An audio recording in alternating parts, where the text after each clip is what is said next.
चलिए शुरुआत करते हैं आज के इस सेशन के साथ।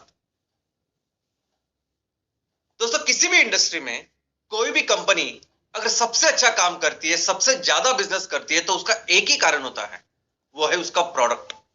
ये प्रोडक्ट होता है जो उस इंडस्ट्री में, उस कैटेगरी में बाकी के सभी कंपनियों से, उनके प्रोडक्ट से सबसे बेहतर प्रोडक्ट होता है। ये प्रोडक्ट होता है कि उसकी वजह से ये कंपनी ज्यादा से ज्यादा बिजनेस करती है, प्रॉफिट करती है, नंबर वन का काम करती है। ये प्रोडक्ट होता है कि जिसकी वजह से इस कंपनी के विजन, मिशन के बारे में लोगों को, ग्राहकों को पता चलता है। ये प्रोडक्ट प्रोडक्ट होता है कि जो ग्राहकों के मन में, कस्टमर्स के मन में कंपनी के प्रति वो छवि, वो ब्रांड, वो इमेज निर्माण करती है। तो सब कुछ डिपेंड होता है इस प्रोडक्ट के ऊपर। जैसे मारुति सुजुकी अगर नाम ले तो हमारे सामने क्या आता है, क्या सोचते हैं हम उसके बारे में। मर्सिडीज का नाम ले तो वो क्या प्रोडक्ट हमारे सामने आता है, क्या सोचते हैं मर्सिडीज के बारे में, बीएमडब्ल्यू के बारे में। तो ये प्रोडक्ट किसी भी कंपनी के लिए, किसी भी इंडस्ट्री सेक्टर के लिए बहुत बहुत जरूरी होता है। लेकिन अगर एक सही प्रोडक्ट सही समय पे अगर उसको इंट्रोड्यूस करे तो वो प्रोडक्ट उस कंपनी को कहां से कहां तक लेके जा सकता है। और इसका बहुत सटीक एग्जांपल आज हमारे सामने है, वो है एप्पल। दोस्तों, एप्पल आज की तारीख में दुनिया की नंबर वन कंपनी है। $3 ट्रिलियन से भी ज्यादा इतनी कंपनी की, एक कंपनी की वैल्यूएशन है। लेकिन एक समय ऐसा था कि यह कंपनी ऑलमोस्ट बैंकरप्सी पे थी, यानी सिर्फ 6 महीने बाकी थे कि यह कंपनी शायद हमेशा के लिए बंद होने वाली थी। ऐसे समय पे स्टीव जॉब्स, जो उसके निर्माता, इस कंपनी के निर्माता, उन्होंने एक ऐसे प्रोडक्ट का निर्माण किया कि जिस प्रोडक्ट ने निर्माण किया और इंट्रोड्यूस किया मार्केट में, कि जिस प्रोडक्ट ने ना कि उस कंपनी को उस टाइम बचाया, उस संकट से बाहर निकाला, लेकिन फिर उस कंपनी को ऐसे ट्रैक पर लेके गई कि जिसके वजह से आज वो कंपनी दुनिया की नंबर वन कंपनी बनी। और वो प्रोडक्ट क्या था? तो प्रोडक्ट था आईपॉड। अब ये प्रोडक्ट क्या था? यानी बहुत जीवनावश्यक ऐसी कोई चीज थी क्या कि जिसकी वजह से वो कंपनी इतना बड़ा उसने बिजनेस किया। जैसे अगर कोरोना की महामारी है और कोई कंपनी अगर उसके लिए वैक्सीन लेके आती तो सबके लिए बहुत जरूरी है, सब उसकी राह देख रहे हैं, और वो प्रोडक्ट आप लॉन्च करके दुनिया को दे रहे हैं। ऐसा कोई प्रोडक्ट नहीं था। प्रोडक्ट कौन सा था? तो प्रोडक्ट सिंपल एक ये इंस्ट्रूमेंट, इलेक्ट्रॉनिक इंस्ट्रूमेंट था, डिवाइस था। और वो क्या था? तो म्यूजिक डिवाइस था। इसके पहले अगर कोई भी म्यूजिक सुनना हो तो क्या होता था? टेप रिकॉर्डर होता था। टेप रिकॉर्डर होता था और कैसेट होती थी। बाद में वॉकमैन आए तो वॉकमैन में भी कैसेट होती थी और हम लोग उनको सुनते थे। पहली बार इन्होंने एक ऐसा डिवाइस निकाला कि जिस डिवाइस में आप 1000 गाने रख सकते हो। हमको पता था कि उसके पहले जो कैसेट होती थी, कैसेट में कितने गाने रहते थे और हर बार वो कैसेट कैरी करना और वो बदलना, ऐसा कुछ होता था। लेकिन एक स्मॉल एक डिवाइस में आप 1000 गाने रख सकते हैं, आपके पसंदीदा। ऐसे डिवाइस उन्होंने लाया और वो बहुत फेमस हो गया, बहुत फेमस हो गया, लोगों को बहुत पसंद आया और लोगों की जिंदगी उसने आसान बना दी थी। और उस एक प्रोडक्ट की वजह से, यानी ये प्रोडक्ट ऐसा था कि आउट ऑफ द बॉक्स, अलग कुछ था जो कभी तक किसी ने अभी तक सोचा नहीं था ऐसे। और फिर उसी सोच को लेके ये एप्पल ने आगे का अपना काम शुरू कर दिया। हर प्रोडक्ट के बारे में एप्पल ने हमेशा वो सोचा कि मैं इससे क्या आउट ऑफ द बॉक्स, क्या डिफरेंट, जो बाकी की सभी कंपनियां इस सेक्टर में जितने भी लोग काम कर रहे हैं वो दे रहे हैं, उनसे मैं अलग क्या दे सकता हूं। इसी सोच को बरकरार उन्होंने रखा। इसी सोच को फिर उन्होंने वो आईफोन तक लेके आए और आज दुनिया की नंबर वन कंपनी बनी। तो एक प्रोडक्ट कंपनी को सही ट्रैक पे एक तो बचा भी सकती है और उसको एक इतनी बड़ी कंपनी बना सकती है। लेकिन सिर्फ कंपनी की बात नहीं, एक सही प्रोडक्ट पूरे देश को बचा सकता है और देश को डेवलप बना सकता है। और वो कैसे? तो इसका बहुत अच्छा एग्जांपल जापान है। जापान, यानी दूसरा विश्व युद्ध जो खत्म हुआ वो जापान के बर्बादी के साथ खत्म हुआ। 2 अणुबॉम्ब के बाद जापान के पास कुछ भी नहीं बचा था। ना लोगों के पास पैसे बचे थे, ना सरकार के पास पैसे थे, कुछ नहीं था। ऐसे समय पे एक उद्योजक ने एक प्रोडक्ट मार्केट में इंट्रोड्यूस किया। अभी आप कल्पना भी नहीं कर सकते, हम कोई भी कल्पना नहीं कर सकते ऐसी परिस्थिति में, ऐसी सिचुएशन में उन्होंने वो प्रोडक्ट निर्माण किया। उस प्रोडक्ट का नाम था ट्रांजिस्टर, सोनी का। सबसे पहले तो ट्रांजिस्टर कैसे बनाए, तो उसकी टेक्नोलॉजी जापान में नहीं थी, वो अमेरिका की थी। अमेरिका की टेक्नोलॉजी उन्होंने ली और ट्रांजिस्टर बनाए। और किसके लिए बनाया? वो अपने देश में उसको बेच ही नहीं सकते थे, क्योंकि लोगों के पास पैसे ही नहीं थे वो खरीदने के लिए। तो उन्होंने वही ट्रांजिस्टर तैयार करा और फिर से अमेरिका में जाके बेचा। कोई सोच सकता है कि ऐसे ऐसे कर सकते हैं, लेकिन ऐसे होते हैं उद्योजक। और उन्होंने उस एक प्रोडक्ट के साथ वो सक्सेस किया कि उन्होंने हजारों लोगों को बाद में इंस्पायर किया, और बाद में शुरू हुई वो उद्योजकता, वो इंडस्ट्रियलाइजेशन। और उसके वजह से बाद में 2 दशक के बाद यानी 20 साल के बाद जापान दुनिया की फास्टेस्ट ग्रोइंग इकोनॉमी बनी। तो ये प्रोडक्ट कैसे एक कंपनी को भी बड़ा कर सकता है और देश को भी बड़ा कर सकता है। और ऐसा ही एक प्रोडक्ट आज एमसीएल ने लॉन्च किया है, जो हमारे देश को ना कि आर्थिक पर सामाजिक हर तरीके से वो उसका विकास कर सकता है। हमारे देश की इकोनॉमी को में बहुत बड़ा इंपैक्ट इस एक प्रोडक्ट से होने वाला है। हमारे देश के कई सारे जो अलग अलग सेक्शंस है, फार्मर से लेकर किसानों से लेके उद्योजक से लेके महिला बचत गट से लेकर कई सारे सेक्शन इससे प्रभावित होने वाले हैं, उनकी जिंदगी बेहतर होने वाली। कैसे, चलिए समझते हैं। दोस्तों, पूरी दुनिया के जितने भी देश है उनका एक संगठन है जिनका नाम है संयुक्त राष्ट्र संघ या यूनाइटेड नेशंस। अब ये यूनाइटेड नेशन आज की तारीख में दुनिया के इंटरनेशनल लेवल पे बहुत ही इंपॉर्टेंट रोल निभा रहा है, बहुत ही इंपॉर्टेंट काम कर रहे हैं। कोई भी विषय हो, उस विषय के लिए यूनाइटेड नेशन के पास एक स्पेशल सेल है, एक स्पेशल डिपार्टमेंट है, एक्सपर्ट्स है, और उस चीज के ऊपर वो काम करते हैं। इनिशियली यूनाइटेड नेशन की स्थापना इसलिए हुई कि दुनिया में युद्ध ना होनी चाहिए, शांतता प्रस्तावित होनी चाहिए। लेकिन धीरे धीरे यूनाइटेड नेशन का रोल इतना जरूरी बन गया, इतना जरूरी कि हर यानी दुनिया में कोई भी अगर संकट है, चैलेंज है, तो उसके ऊपर काम करने के लिए यूनाइटेड नेशन का रोल बना। इस दुनिया को सही दिशा में लेके जाने का जो जिम्मा है वो यूनाइटेड नेशन के ऊपर है। 2000 साल में सभी देश के सभी लोग इकट्ठा है और उन्होंने डिसाइड किया यूनाइटेड नेशन आने वाले दिनों में ये रोल करेगी, इस दुनिया को सही दिशा में लेके जाएगी, इस दुनिया के लिए सही लक्ष्य रखेगी और उसको प्राप्त करने के लिए काम करेगी। और इसीलिए फिर यूनाइटेड नेशन ने 2000 में एक लक्ष्य रखा, 2000 से लेकर 2015 तक, इस 15 साल के लिए एक लक्ष्य रखा दुनिया को बेहतर बनाने के लिए, दुनिया के कई सारे प्रॉब्लम मिटाने के लिए। और वो जो लक्ष्य था वो थे ये 8 गोल्स, 8 लक्ष्य, जिसे कहा गया मिनिमम डेवलपमेंट गोल्स। अभी ये जो लक्ष्य यूनाइटेड नेशन ने अगर दुनिया को रखा है, तो अल्टीमेटली ये हर एक जो उसका सभासद है, हर देश का ये लक्ष्य होता है। तो हर एक देश का ये लक्ष्य था 2000 से लेकर 2015 तक, जिसे कहा गया मिनिमम डेवलपमेंट गोल्स। और हर देश को ये पूरा करने के लिए यूनाइटेड नेशन हर तरीके से मदद करता था। अभी 2015 से लेकर 2030 तक यूनाइटेड नेशन ने दुनिया के सामने, दुनिया को बेहतर बनाने के लिए, दुनिया के कई सारे चैलेंजेस को पूरा करने के लिए, दुनिया को बेहतर बनाने के लिए उन्होंने आने वाली पीढ़ी के लिए एक लक्ष्य रखा है जिसका नाम है सस्टेनेबिलिटी गोल्स। ये दुनिया फिर से सस्टेनेबिलिटी की राह पर चले, एक शाश्वत विकास की ओर चले, और उसके लिए सभी जो लोग हैं उसका कल्याण हो। इसलिए यूनाइटेड नेशन ने 2015 से लेकर 2030 तक इस 15 साल के लिए गोल्स रखे। तो जो काम यूनाइटेड नेशन ने शुरुआत किया 2015 में, दोस्तों, ये सस्टेनेबिलिटी, इस शाश्वत विकास की ओर, इस चीज के ऊपर एमसीएल पिछले 20 साल से भी ज्यादा काम कर रही है। अब ये इसमें क्या है, इसमें 17 गोल्स है, 17 लक्ष्य है। अब ये 17 लक्ष्य, इस 17 लक्ष्य जो देश, दुनिया के सब गोल्स है, वो उसके सभी जो सभासद देश है उनके भी गोल्स है। यानी हर देश के आज ये 17 गोल्स है इस 15 साल के लिए, और ये देश वो उसको पूरा करे, उसको लक्ष्य को प्राप्त करे, इसलिए यूनाइटेड नेशन उनकी सभी सहायता करती है। सबसे इंपॉर्टेंट है वित्तीय सहायक, बहुत सारा जो कुछ पैसा लगता है वो उनको देती है, टेक्निकल चीजें है या मैन पावर है, ये चीजें देती है। और ये इसके लिए पैसा कहां से आता है? तो जैसे हम लोग कहते हैं ना कि आप इतनी मेहनत करते हो, किसके लिए करते हो? आप दिन रात इतना जो काम करते हो, वो पैसा किसके लिए करते हो?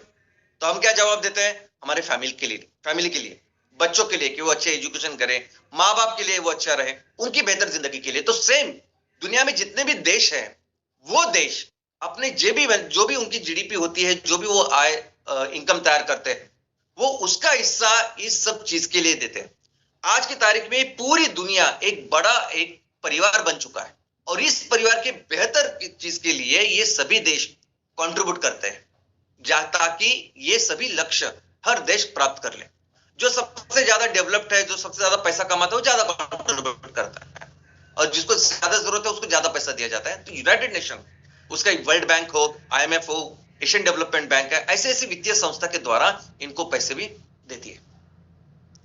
अभी इस सभी 17 ये जो लक्ष्य है, उसमें से एक महत्वपूर्ण लक्ष्य है, वो है 7वां लक्ष्य।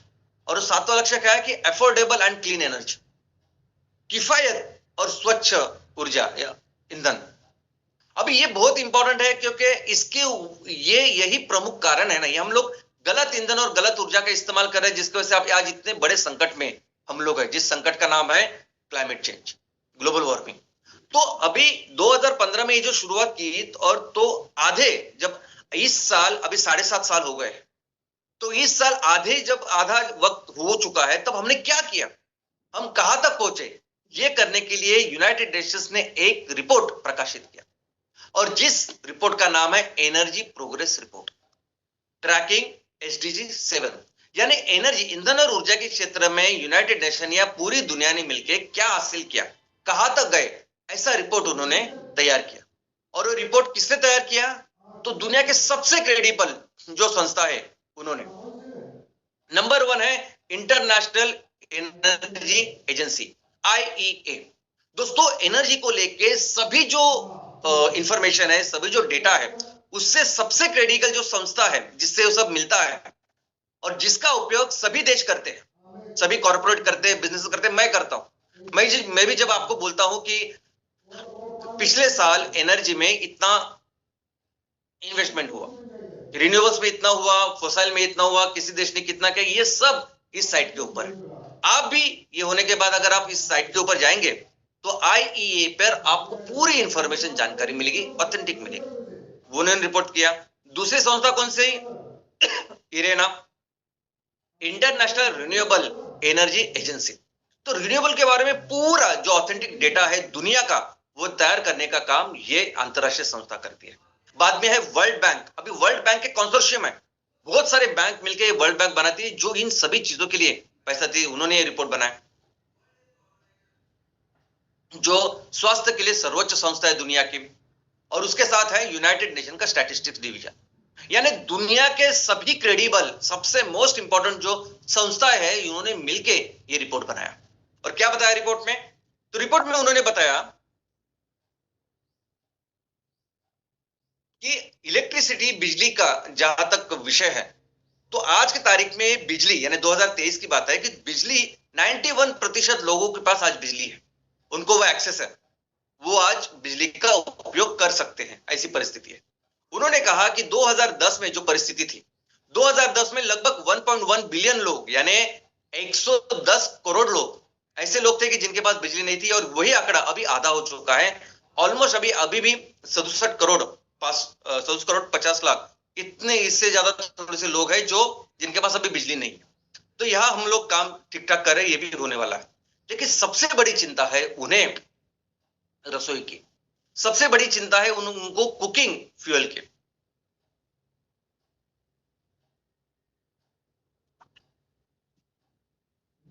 दो 2010 में 2.8 यानी 280 करोड़ से भी ज्यादा ऐसे लोग थे कि जिनको अच्छा रसोई का स्वच्छ ईंधन नहीं था।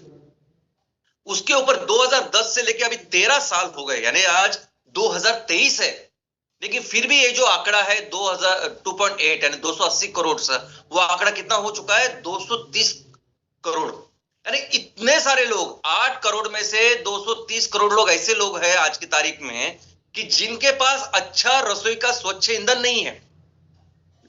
और ये बहुत बड़ी चिंता का विषय है पूरी दुनिया के लिए, यूनाइटेड नेशंस के लिए। वो कहते हैं कि ये बहुत डिफिकल्ट है, ये हम लोग कर ही नहीं पा रहे।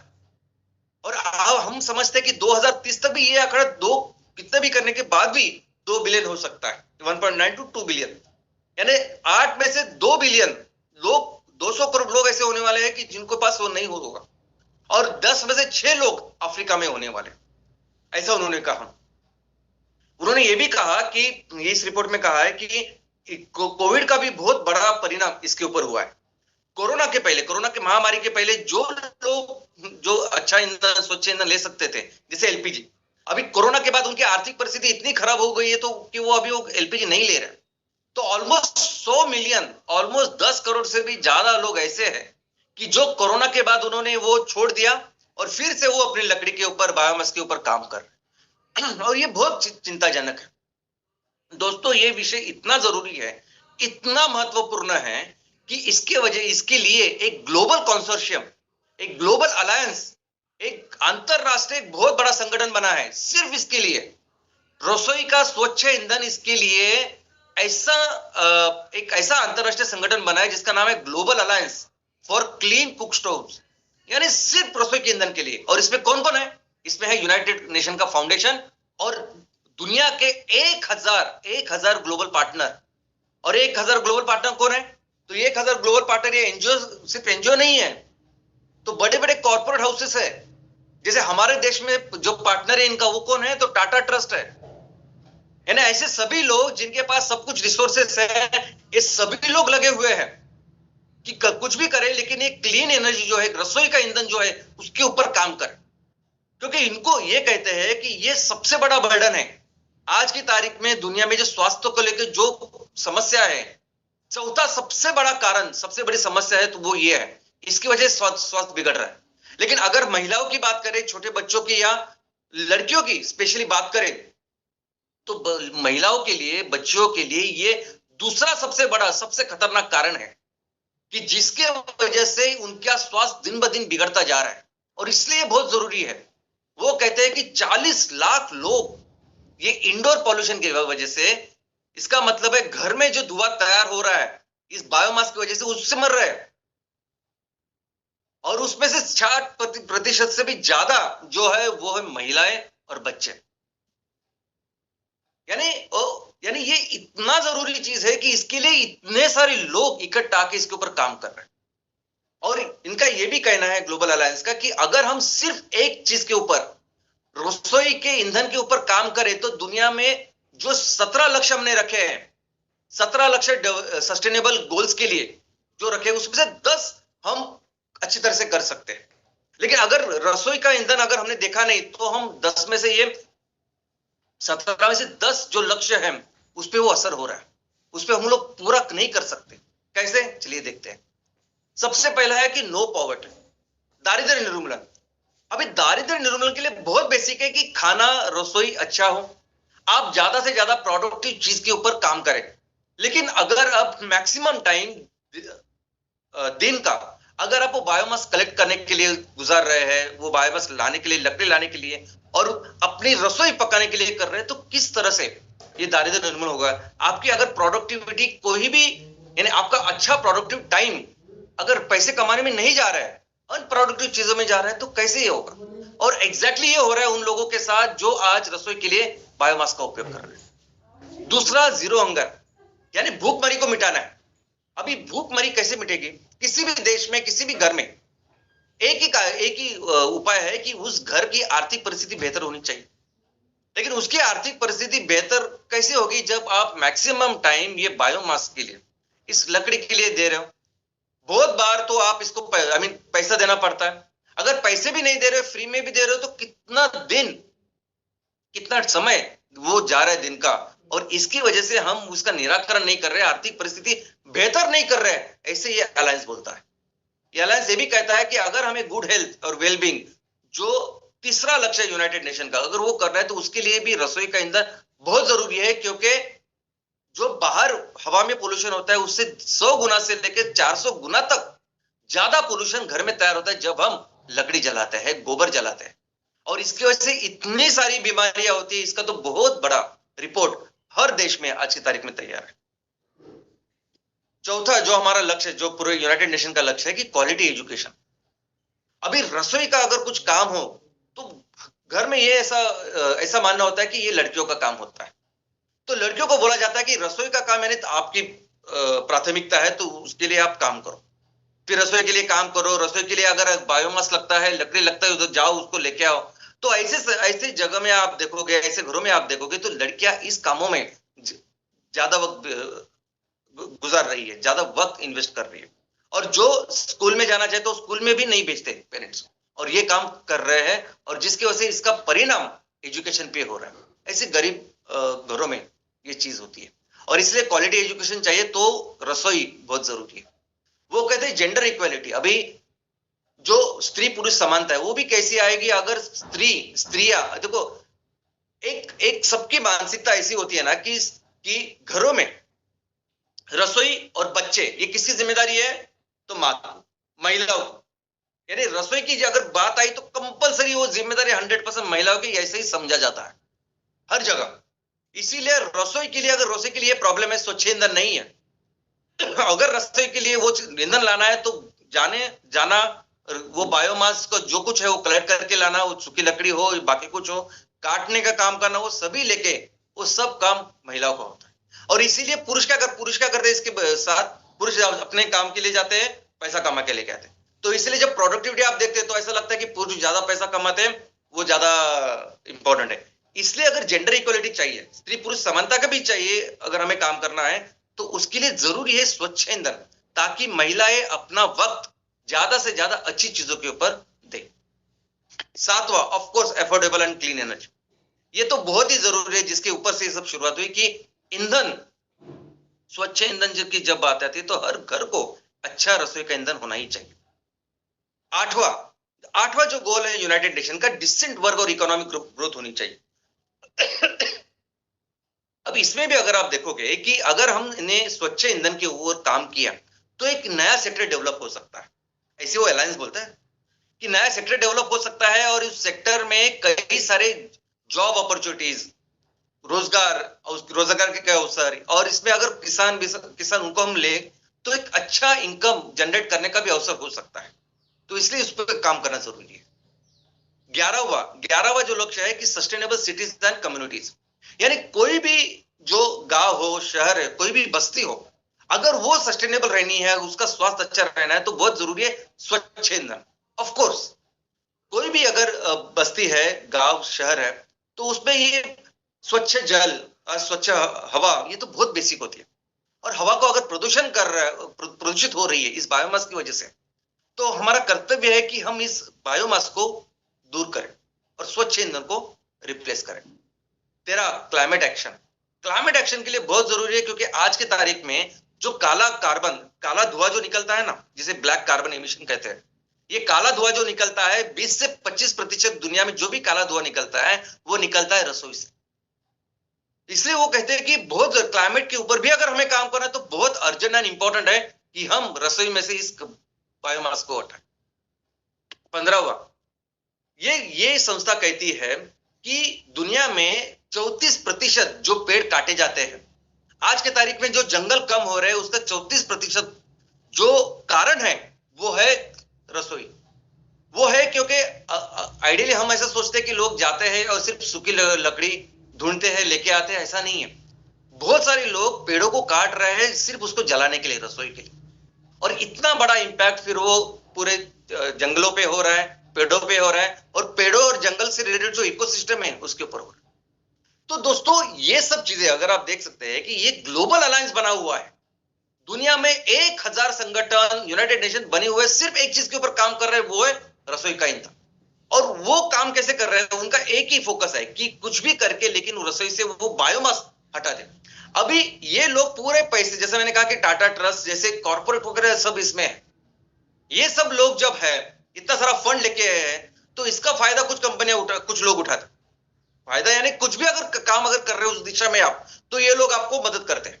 जैसे हमारे देश में कुछ ऐसे लोग हैं कि जो 5000 10,000 बायोमास स्टोव, यानी कौन से स्टोव, कि ऐसे स्टोव कि जिसमें सिर्फ आप लकड़ी डाल सकते हो और जला सकते हैं, ईंधन बिंधन नहीं कुछ, ऐसे बायोमास स्टोव फ्री में देते हैं 5000 लोगों को, 10,000 लोगों को फ्री में देते हैं।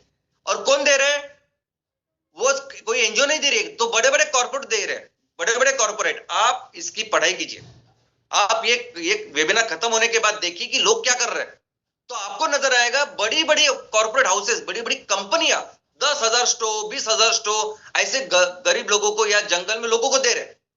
क्यों? क्योंकि उनके प्रति, उनके अगेंस्ट उनको बहुत सारा पैसा मिलता है, ये ग्लोबल अलायंस, क्योंकि आप कुछ अच्छा काम कर रहे हैं, वो ये जो रसोई का ईंधन का जो प्रॉब्लम है उसको कम करने में मदद कर रही है। ये सोचिए ऐसी परिस्थिति में क्या इम्पैक्ट, क्या महत्व है इस चीज का, क्या महत्व है हमारे इस प्रोडक्ट का। दोस्तों ये जो प्रोडक्ट है एमसीएल कुकिंग सिस्टम, यानी इसका अंदाजा ही नहीं हमें कि एक सिंगल प्रोडक्ट हमारे देश की आर्थिक सामाजिक परिस्थिति बदल सकता है, इतनी क्षमता है इसमें। ये जो सोल्यूशन हमने निकाला है ना, ये सोल्यूशन हमें अंदाजा ही नहीं है पूरी दुनिया की परिस्थिति क्या है, और उनको पता ही नहीं क्या करे। ये जो ग्लोबल अलायंस, ये जो फंडिंग बिल्डिंग सब कुछ है इस चीज के लिए जो हम कर रहे हैं और इतने एफिशिएंटली कर रहे हैं। और इस एक प्रोडक्ट के साथ ना कि सिर्फ आर्थिक लेकिन सामाजिक कई सारी चीजें बदलने वाली है। दोस्तों ये जो ग्लोबल अलायंस है ना, ये आज किसके लिए पैसा दे रहा है, किसके लिए फंडिंग, किसके लिए पूरा सपोर्ट कर रहा है कि कुछ भी करो लेकिन आप बायोमास को हटाओ। तो आप सोलर लगाओ, आप बाकी कुछ चूल्हे करो, आप ऐसे बायोमास के चूल्हे करो, या आप एलपीजी के लिए काम करो, नेचुरल गैस के लिए काम करो, उस पूरे चीज के लिए ग्लोबल अलायंस सपोर्ट कर रहा है। ग्लोबल अलायंस का कुछ ये नहीं है कि आप क्या क्या सोल्यूशन लेके आ रहे हैं, उनका सिर्फ एक ही फोकस है कि ये बायोमास निकलना चाहिए, क्योंकि इतना बड़ा नुकसान दुनिया का पूरा हो रहा है, इसलिए वो काम कर रही है। और ऐसे परिस्थिति में अगर कोई कंपनी इस तरीके का सोल्यूशन लेके आती है, इस तरीके का, यानी ये सिर्फ प्रोडक्ट नहीं है दोस्तों, देखो हम किस तरीके से काम कर रहे हैं ये भी बहुत ज्यादा इंपॉर्टेंट है, ये प्रोसेस बहुत ज्यादा इंपॉर्टेंट है। एमसीएल कोई ऐसी कंपनी नहीं है कि जो एमआईडीसी इंडस्ट्रियल एरिया में जाके फैक्ट्री लगाती है, माल तैयार कर रही है और बेच रही है। जी ये जो हमारा तरीका नहीं है, हमारा 5V मिशन, ये जो हम हर तहसील में जाके फैक्ट्री लगा रहे हैं, इसकी अहमियत, इसका इंपॉर्टेंस हमें अंदाजा ही नहीं है, इतना ज्यादा है। इसकी वजह से किसान रॉ मटेरियल तैयार करके हमें दे रहे हैं, यंग युवा उनको रोजगार हम दे रहे हैं, महिलाएं हमारे साथ इसमें काम कर रही है। तो इसका अंदाजा ही नहीं है कि ये जो प्रोडक्ट, इस प्रोडक्ट का सोल्यूशन था, लेकिन कई सारे जो अंतरराष्ट्रीय गोल्स है, कई सारे यूनाइटेड नेशन के गोल्स है जो सॉल्व कर रहे हैं हम लोग। और जैसा ग्लोबल अलायंस एक चीज के लिए है, ग्लोबल अलायंस समझिए कि आज स्वच्छ रसोई के ईंधन के लिए हर एक चीज के लिए है जो सबसे ज्यादा जरूरी है। कैसे कि ये सभी जो गोल्स है ना, ये सभी जो 17 गोल्स है, ये दुनिया के गोल्स है, ये दुनिया के गोल्स है, और अभी ये हर देश के गोल्स है। अभी इसके लिए सब तैयारी यूनाइटेड नेशन करता है, पैसे देता है, वर्ल्ड बैंक हो, एशियन डेवलपमेंट बैंक हो, आईएमएफ हो, बाकी सभी वित्तीय संस्था देती है, और उनको इससे कोई पैसा नहीं चाहिए वापस। सिर्फ वो चाहते, जैसे हम लोग अपने घर के बारे में सोचते हैं, वैसे ये सब लोग मिलकर दुनिया के बारे में सोचते कि दुनिया में ये जो प्रॉब्लम है ये दूर हो। और इसलिए ये सब पैसे डाल के ये सब जो लक्ष्य है इसको 2030 तक उनको पूरा करना है, इसलिए वो इतनी मदद कर रहे हैं, इसलिए इतनी सब वित्तीय संस्था उन्होंने बना के रखी है। लेकिन सोचिए, थोड़ा सा इमेजिन कीजिए, आज ये लोग बिलियंस ऑफ डॉलर इसलिए दे रहे हैं कि ये प्रॉब्लम समस्या दूर हो, लेकिन अगर हम ये सोल्यूशन दे रहे हैं, अगर हम अपने सोल्यूशन के साथ यूनाइटेड नेशंस के कई सारे प्रॉब्लम को सॉल्व कर, लक्ष्य को हासिल कर रहे हैं, और इसके साथ हम रिटर्न कर रहे हैं, रिटर्न दे रहे हैं, यानी जो भी इन्वेस्टमेंट आ रही है उस इन्वेस्टमेंट भी हम दे रहे हैं, ऊपर से 5%, 7%, 8% साल का रिटर्न इंटरेस्ट हम उनको दे रहे हैं। तो हमें अंदाजा ही नहीं है, दुनिया के जितनी भी वित्तीय संस्थाएं हैं, बैंक्स है, इंस्टीट्यूशन है, वो सब रेडी है।